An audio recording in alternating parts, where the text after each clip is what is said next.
All right. Welcome everybody. Thanks for showing up today and spending a little bit of time with us. I'm Dr. Aaron Stairs, like Coach Katie just mentioned.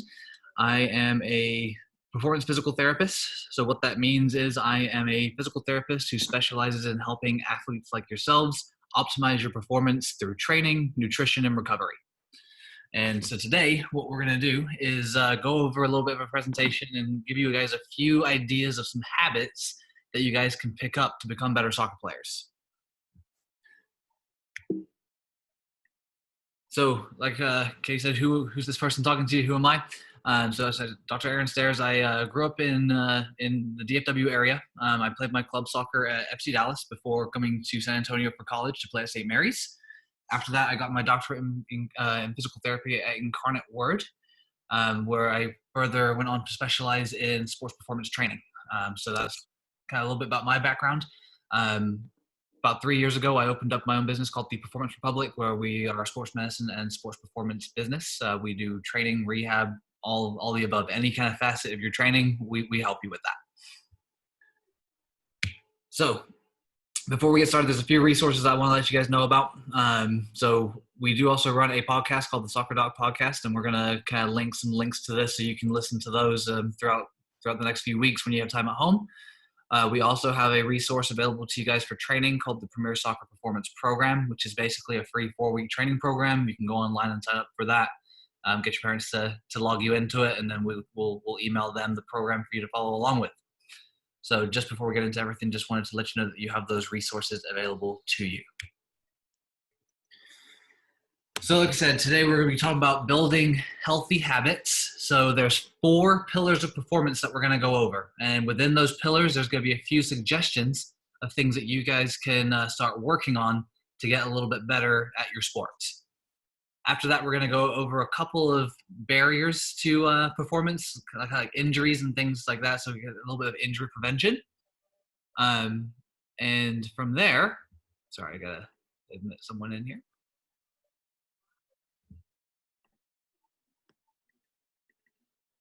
Should be good there.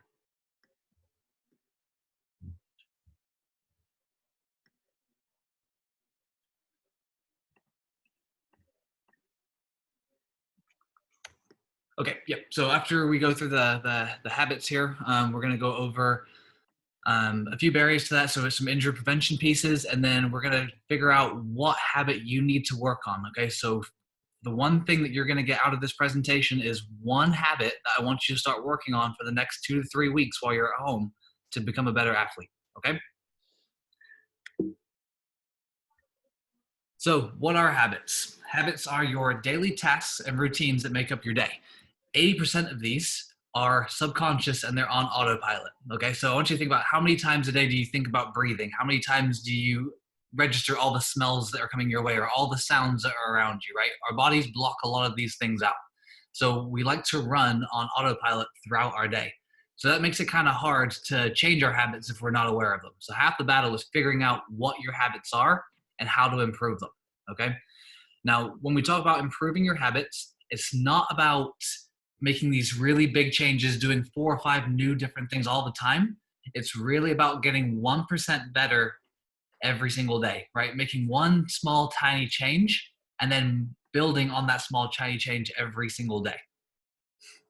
That leads up to a very, very big effect in the long run. It stops you from getting burnt out also, okay? So very sustainable practices, very small things that you can improve day in and day out, okay? So what do we need to change? The first thing that we need to talk about is mindset. So there's something called a growth mindset, which is basically that 1% better every single day that we just mentioned. So the very first time you try something, like I bet you the first time you tried to cross the ball or play a cross-field pass or a long ball, right? You probably weren't very good at it. But the more you practice it and the more you worked on it, the better you got. 1% every single day, right? Very, very seldom does someone get something down the very first time they try it. But more often than not, we try something one time, we fail at it, and then we never try it again because we think we're not good at it, right? That's not the mentality we need to have. So if that's the way that you tend to think, we need to change that by having this growth mindset, by thinking I can get 1% better every single day. Okay. A couple of other suggestions to improve your mindset when it comes to improving your performance. You need to train yourself to be present. Okay. You need to be aware of the situation you're in and be able to just be present with what you're doing. So I talked to Coach Katie about this earlier today, and we talked about how you may have a few things on your mind. Maybe you had a bad day, or maybe you had certain things going on in your life and you go on the practice field and those things kind of follow you onto the field and you have a bad day, right? You need to have some kind of ritual that kind of prompts you to think, okay, I need to stop thinking about this. I just need to be present with the ball at my feet and start working, okay? Third thing is overcoming adversity. We want you to overcome adversity every single day, right? On a very small amount. It's what's gonna build character, and it's gonna help you build that resiliency to overcome adversity when you're in a game situation. And one of the best things that we do with our athletes that people actually get a lot out of is we tell them to take cold showers in the morning. So you don't have to raise your hand, but if you want to, you can. How many of you have taken like an actual cold shower in the morning? A couple of you, I see raising your hands. Not too many though, right? So what we tend to do with our athletes so that you can overcome a little bit of adversity every day. After you've taken your shower, no matter how warm it is, right before you get out of the shower, turn the water as cold as possible for 30 seconds. And just sit in that cold water for 30 seconds, okay? You'll be surprised by how much energy you get out of it. You'll also be surprised by how good you feel about yourself by overcoming something that you didn't want to do first thing in the morning. That's going to set your day up for success, okay? So like I said, these are just little suggestions in mindset if you feel like you need to improve your mindset, okay? If you do like to read, one of our book recommendations that we have for all of our athletes is something called The Obstacle is the Way. Now, it is, I would say it's probably more of a high school reading level. So if you are not in high school, it's all good. Keep on reading it if you feel like you can. It's pretty easy to follow along, and it's by an author called Ryan Holiday. Okay, it's just one thing that we recommend for a lot of our athletes. Okay. Part 2 is our training habits. So these things here is things you need to check off your list. If you're not doing these, then I want you to write these down as potential things that you can do as your one habit, okay? So skills practice. Are you practicing a skill every day? Do you have the ball at your feet every day doing something like passing, shooting drills, doing juggling, whatever the case may be, right? Whatever skill that you want to improve upon, are you working on it every day at home? If you're already doing that, then great. Let's move on to the next thing, which is mobility practice. If you know you're super tight, right? If you have super tight hamstrings or super tight quads or whatever the case may be, I'm gonna let someone else in here. Sorry, got a couple of stragglers coming in.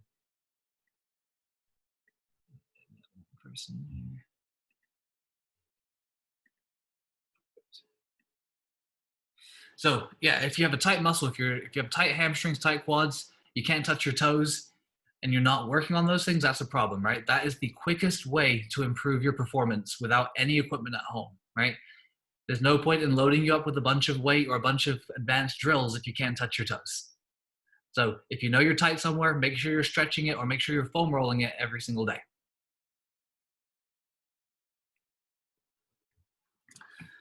If you've got that if you've got that checked off already, then the third thing to do on there is sports performance training. Now, this is a dedicated program, right? If you're not working with a coach in high school or outside of school with a personal trainer, with a sports performance certified personal trainer, then that's something that we do recommend you start doing at some point to support your training, okay? Now, again, if you're not working on your skills practice or you're not working on a mobility practice, your sports performance training is not going to be most beneficial to you, right? But if you're already practicing some mobility or stretching every day or foam rolling every day, and you're already working on your skills every day, the next thing we recommend is signing up for a sports performance program, okay? Now, the reason we touch on that is because right now there's a lot of workouts going on and there's a lot of things, happening in terms of, try this workout out or do this drill. But what we're seeing is a lot of mistakes being made with programming, and the quickest way to kill your speed and kill your performance is circuit training with lots of reps. Meaning if you're doing like 50 or 100 squats in one session, that's going to make you a slower athlete actually. And so unfortunately, that's something that we need to make sure that people aren't doing at this point in time, which might be just as important as what you are doing. Recovery is the next portion of things. Okay, so again, with everything that we're suggesting, I want you to write down things that you're not doing currently, because at the very end, we're going to go back over this list and we're going to choose one of those things that's going to be your action plan after this presentation. Okay, so the next category is recovery. Now, if you're not getting 9 hours of sleep a night and you are under 18 years old, that is the quickest way to get better at something. Okay, so yes, we are telling you to sleep more. Sleep in a little bit if you need to, right? Your body needs to recover and you need to get at least 9 hours of sleep a night. If you're not getting that, then nothing else really matters. Your body's not going to be able to recover in time for your next training session or your next game. One of the techniques that we have for people who have trouble getting to sleep at night is turning off your screens 1 hour before you go to bed. Read a book, walk around, write something down, do something other than watch the screen, because that's going to keep you up and it's going to trick your brain into thinking you're more awake than you are, making it harder for you to go to bed. Okay. The second part of recovery is hydration. We get a lot of questions about this, and most of the questions are, how much water should I be drinking a day? There's two ways to gauge this. We typically suggest 4 to 6 glasses of water a day, but you want to gauge it by the color of your pee when you go to the bathroom. Okay, if your pee is light yellow or clear, then you know that you've been drinking enough. If your pee is a little darker, then you need to drink more. Okay, that's basically the easiest way to know if you're drinking enough. The third thing when it comes to recovery is routines. So your body loves routine, right? It wants to be able to do the same thing over and over again. We talked about at the very beginning of this presentation how your body's on autopilot all year long, right? All day long. It wants to do things automatically. So you need to set up a morning routine, a nighttime routine, right? A pregame routine, something that you do the same thing every time you do it, so that your body gets in this mode of, oh, I did this routine. That means I'm about to play a game. Oh, I did this nighttime routine. I'm about to go to bed, right? We want your body to get this trigger to say, okay, now it's time for bed and it's easy for you to fall asleep. Or now it's time for a game because I put my socks on and my shin guards on, right? These little things that you can do to improve your routines are just going to get you in that mindset and get you present to be ready for what you have ahead of you. Last part of this one is nutrition. And so before I get into this, I think I got one more person who wants to jump in here.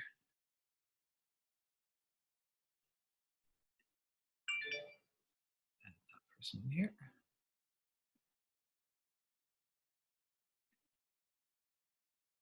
Cool.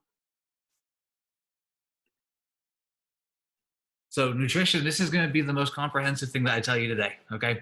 Now, all of these things that go under the bucket of nutrition, I don't want you doing all of these things at once. If you do them all, you're going to get super frustrated and super overwhelmed, and you're not going to do any of it, okay? So as I go through any of these, if you feel like you want to improve your nutrition, I want you to pick one of these 4 things, okay? Or these 5 things, I should say. So the first one is eat slowly, okay? How many of you, whenever you eat, you finish your meal within 5 minutes? Probably quite a few of you. So you want to slow things down, right? You want to take a minimum of 10 minutes every time you eat. If you're not doing that, you're eating too fast for your body to recognize what you've just put into it. And you may overeat more than you should, which will make you sluggish when you go into a game, right? This kind of applies for pre-practice meals and pre-game meals, right? If you eat a lot quickly, that's going to catch up to you an hour later, right before a game or right before you start warming up. So it's super important to eat slowly. The second biggest question that we get is, what should I put on my plate to support my training? And the easiest way to go about this is using your hand, okay? So how much of what food do you need on each meal, okay? So you need proteins, carbs, and fruits for all of your meals, okay? So proteins, carbs, and fats for all of your meals. The amount of protein that you should have on your plate is equivalent to 1 to 2 palms worth, okay? So if you look at the amount of protein on your plate, whether that's chicken, steak, fish, yogurt, whatever the case may be, right? Whatever you have as your protein source, it should be 1 to 2 palms big, okay? The same rule applies for carbs. Carbs being vegetables, fruits, pastas, and rice, things like that, grains. They all bucket underneath carbs. So every meal, there should be 1 to 2 fists worth of those on your plate, right? So whether that's like a fist of veggies and a fist of fruits, perfect. A fist worth of rice and a fist worth of fruits, perfect. right? That's the easiest way to go about putting the amount of carbs that you need on your plate, especially with a carb-dependent sport like soccer. Okay, fats you need 1 to 2 thumbs per plate. So fats can be peanut butters or nut butters, avocados, dressings, oils, sauces, things like that, right? All those kind of bucket underneath fats. And usually it's 1 to 2 thumbs worth. So it doesn't seem like a lot, but when that's like an actual sauce that you're putting on something, like that's actually a decent amount. So then you want to make sure that you're eating enough to support your training. So what that means is you want to make sure that you're not getting hungry before you practice, before you play. You want to be hungry at some point during the day because that's your cue to make sure that you're eating enough, okay? So you'll know when you're eating enough when you have a meal and then you're hungry again 4 hours later. If you're hungrier sooner than 4 hours, then you didn't eat enough in your last meal. If you're hungry after that 4-hour mark, you ate too much during your last meal. Okay, that's the easiest, most simple way to know whether you're eating enough. Okay, so like I said, it's a lot of information I'm throwing at you right now. But like I said, if any of this is kind of standing out to you, write down that one thing that you think that you can improve on for your performance. Okay. Barriers to success. So a big thing when it comes to being able to support your sport performance is not getting injured, right? All of these things are making sure that they bucket under something called injury prevention. It's really just good training and eating habits, okay? And one big thing that we wanted to touch on today was ACL injuries. So your ACL is a ligament in your knee that's commonly torn in soccer players, right? 1 in 20 female soccer players in their career will sustain an ACL tear. And what that means is they're going to be out for 10 months rehabbing that injury. And they're super common, but most of the time they're super, super avoidable because 78% of ACL tears happen on a non-contact injury, meaning no one hit you in the knee. It means you were cutting wrong, you landed wrong, or you weren't controlling your body movements. So all of those things are within our control to improve and decrease the risk of happening with proper training, okay? So, this picture right here is a little bit gross. This is a soccer player for Chelsea. He tore his ACL 3 years ago in a game against Manchester United. He landed wrong and his knee snapped back the wrong way, and he tore his ACL. Well, I'm not going to play the video. There is a video attached to it, but I'm not going to play it. Yeah, I'm not going to play that for you. I'm going to give you the link in case you want to watch it, but like I said, I'm not going to play that video. All right, I lost my presentation here.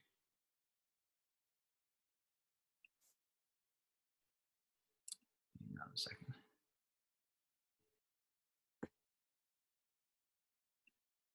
There we go. Okay, so this bottom picture here is someone after they've torn their ACL. The big thing that happens after you tear your ACL is that your quad and your muscle starts to get a little weaker and you start to lose muscle mass. So this is not the same person, but this is someone who's had an ACL injury and they're trying to flex their quad on both sides. You see the difference from how big one muscle is compared to the other. That's what happens with ACL injury. And that's why it takes 10 months for someone to come back to play soccer again after they've torn it, okay? Now, how do you prevent an ACL tear from happening? You make sure that you're doing the appropriate training and you make sure you're eating enough to support your training. Okay, those are the two big things that you can control to make sure that this doesn't happen. Okay. Now, this is just an overall cost of an ACL tear, right? It's nothing that you need to really pay attention to, but basically, from a money standpoint, an ACL tear costs about $28,000 to repair over the course of 2 years. So it's a big amount of money that it costs to repair it. So the best thing to do is to prevent it from happening in the first place. Okay. Second biggest injury the biggest reason we see injuries occur is something called energy deficiency. So basically what that means is, and don't worry about this big name on the left right here, what we're looking at here is this blue triangle right here, low energy availability. Basically what that means is if you don't eat enough to support your training, you're not going to have enough energy and you're going to get fatigued, which makes you at more risk for injury.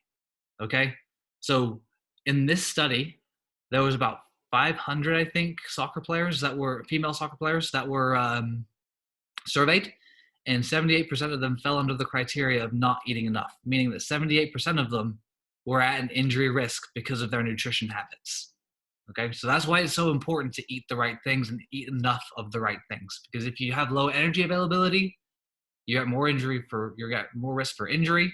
And it becomes a vicious cycle of not eating enough, getting yourself injured, hormones get disrupted, injury again. Okay, so it's something that happens to both males and females when it comes to their training. You want to make sure that you're just getting enough to eat. Okay.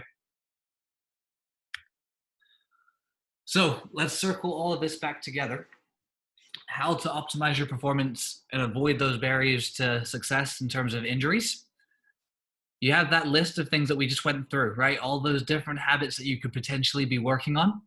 I want you to look at the list that you have, and I want you to pick one of those things, one thing that stands out to you more than anything else, okay? That one thing on your list is the one action that you're going to perform every day for the next 2 weeks. If you do that thing every day, it's going to become automatic to you and super, super easy to do throughout the rest of your life, okay? So, but we can only focus on one thing at a time. Multitasking is not a real thing, right? You actually can't multitask. You have to focus on one thing and commit to it. So pick one thing from your list. You're going to do it for 2 weeks. Do it every day, no exceptions, okay? Once that one thing becomes automatic and super easy for you, then you can pick something else from your list and start working on that also, okay? This is how elite athletes of all sports and all levels constantly improve on themselves, constantly get better in terms of training, nutrition, and recovery, okay? So I know that was a lot of information that I just kind of threw out there for you. What I'm going to do is kind of check. I know there's a couple of questions in the comments here. So what we'll do is take a look here. All right. So actually, there's just a few comments, not questions. Perfect. So at this point in time, everyone's muted right now. So on your, if you have a question, go ahead and unmute yourself, and I'm more than happy to answer any questions you have over anything that we just went over. I know it was a lot of stuff, so I want to make sure that we don't have any big questions going on.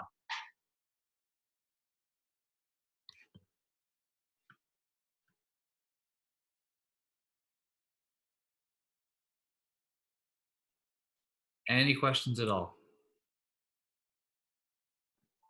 I got one for you, Aaron. Yes.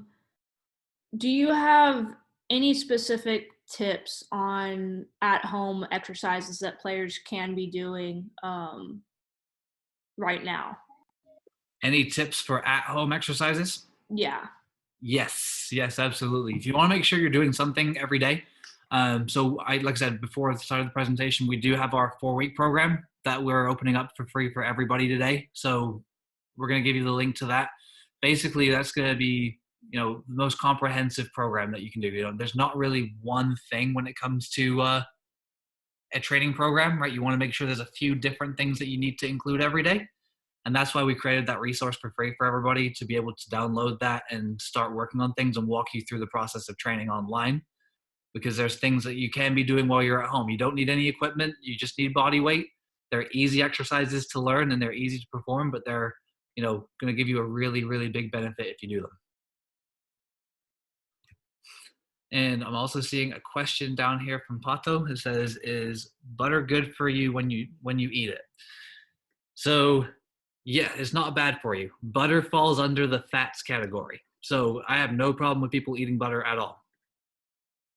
Yep, you just want to make sure, since it falls under fats, you're not getting any more than 2 thumbs worth anytime you have some. So hopefully that answers your question there.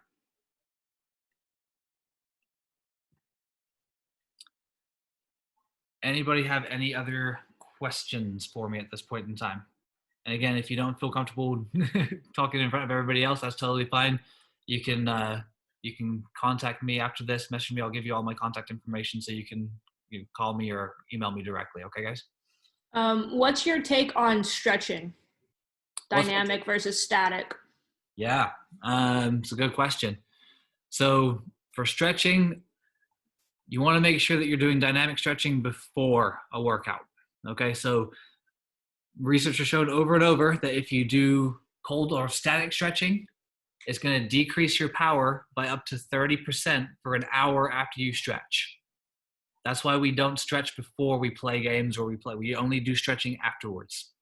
So stretching is super good for recovery. It's super good to kind of get rid of all that kind of soreness that you have built up after a game, but it's going to actually make you less strong and less powerful before a game.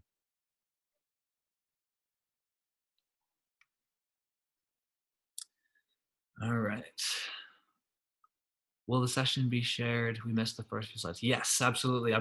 This is being recorded, so I'm gonna send this out to Coach Katie afterwards so she can email out, or the club can email out this to everybody, so you'll have the full presentation if you missed the first few portions to this. Would stretching bands be a good exercise? Yes. So those kind of stretchy elastic resistance bands, they're good to use for resistance on exercises for sure, especially when you don't want to, invest in a big, dumbbell set, a kettlebell set, or like resistance weights. Stretching bands are a perfect way to start working on some muscle training for sure. And then, how do you hydrate for a game with Texas weather? That's a really good question. Yeah, so it's a really, really good question. It doesn't differ with the weather, right? So you want to make sure you're still using your gauge of what your pee looks like when you go to the bathroom, right? You want to make sure it's very light yellow to completely clear. If you're not at that level when you're using the bathroom, then you need to drink more water, okay? You want to be sipping it throughout the day.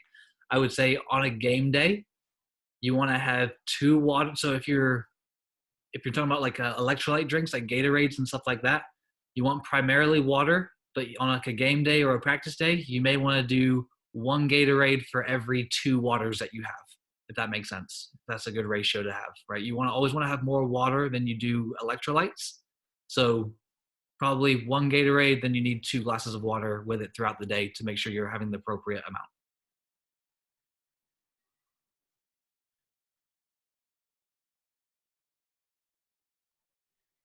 Aaron, for conditioning purposes, what would you recommend? Would you recommend going more for long runs, short sprints, intervals, or a mixture of all of the above? I like a mixture of all the above. If you are going to do one, I would prefer you do intervals, just because soccer is more of an interval-based sport, right? There's not very many times, if you really think about a game situation, there's not many times where you're just jogging for 2 miles at a time or 3 miles at a time, right? You're probably doing a quick sprint, a quick burst of 10, 15 yards, jogging a little bit to get back into position or sprinting back into position, and then standing, walking a little bit, and then sprinting again, right? So it's more an interval-based sport than it is an endurance-based sport. So you want to make sure that you're working on intervals. So the way that you can do that is thinking about your on-off time, okay? So say you work for 30 seconds, right? Say you do like something like you wanted to do a sprint, right? Time a sprint for 30 seconds and then walk for a minute. And then sprint for 30 seconds and walk for a minute. Okay, that's a good place to start. If you want to make that harder, then you do sprint 30 seconds, then walk 45 seconds, sprint 30 seconds, walk 45, right? The rest time gets a little bit slower, a little bit less. So then probably the hardest one that you can do is a 1-to-1 ratio where you're doing 30 seconds on, 30 seconds off. If you do any more than that, if you do like a 30 seconds on and 15 seconds off, that's when you start kind of, overdoing it and we don't get the benefits that we want. So 1-to-1 is what you want to end up looking for. So working for 30 seconds, resting for 30 seconds, and doing that for, up to 20 minutes at a time is fine.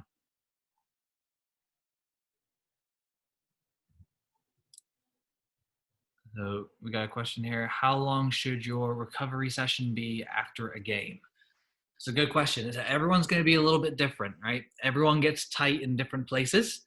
So you want to make sure you spend about 1 to 2 minutes on every muscle, right? So if you know that you get super tight in your calves and your hamstrings, and that's it after your games or after your practices, spend about 1 to 2 minutes stretching or foam rolling the calves, and then go up to the hamstrings and do the same thing there. Okay, so it shouldn't be too long. The recovery session shouldn't be more than 15 minutes, right? And that can be so a recovery session could be a cool down, or it could be the next day or the night after a practice, right? Where you're just stretching things out. Shouldn't take long at all. But the biggest thing, again, when it comes to recovery is making sure you're drinking enough and making sure you're sleeping enough, making sure you're getting those 9 hours of sleep a night.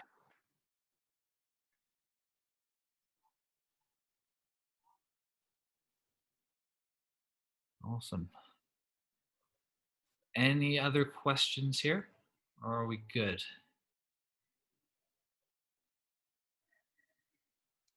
Okay. I'm not seeing anything in the chat here. Any coaches on board have any questions on anything? Or are we good there too?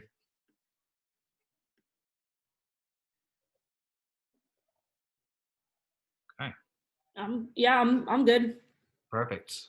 Perfect. So I think we're all good there.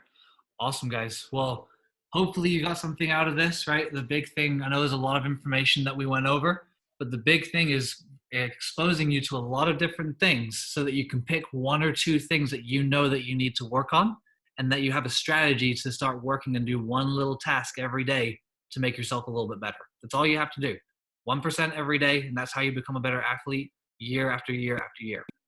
So hopefully that you got something out of this. And again, if you have any questions on how to go through that process, or you want a little bit more help in figuring out what action step that you need to take, then you can get in contact with either Coach Katie or your coach who's on, if your coach is on here, and they'll send me your parents' information so that I can give them a call and we can kind of work on this together, and make sure that you're really getting what we want you to get out of this. Okay, we don't want you to just watch this and then do nothing about it. We want you to act on it.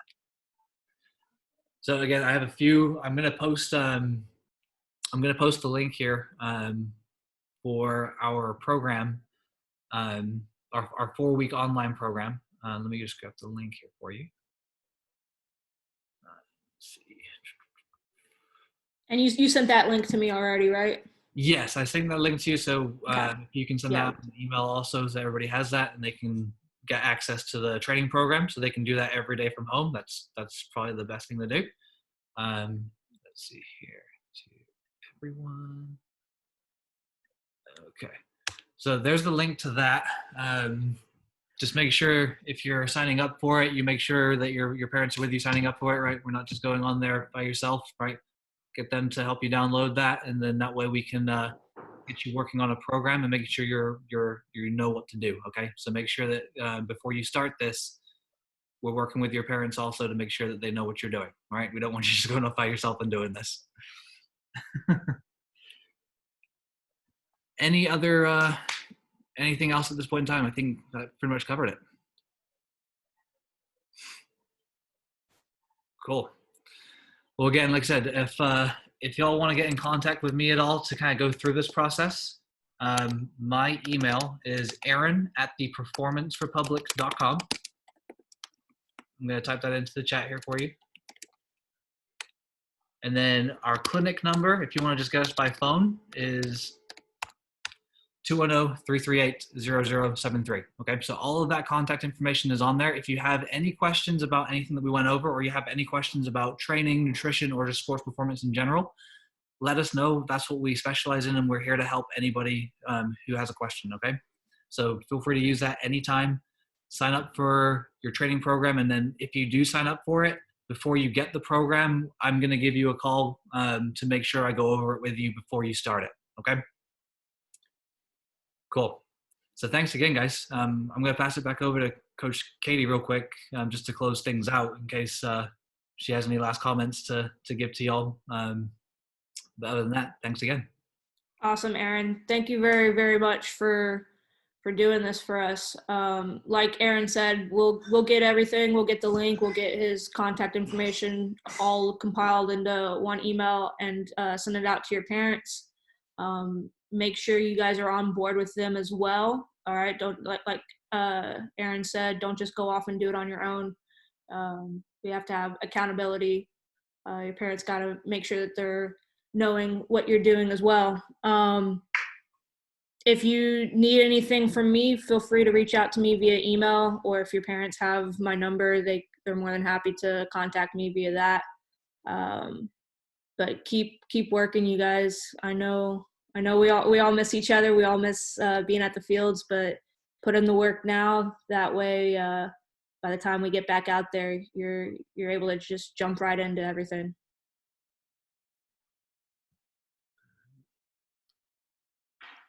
Awesome.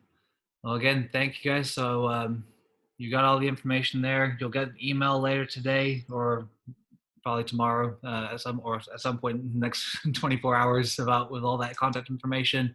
Other than that, keep on working at things. Now's the perfect time with some downtime to work on the things that you need to work on, right?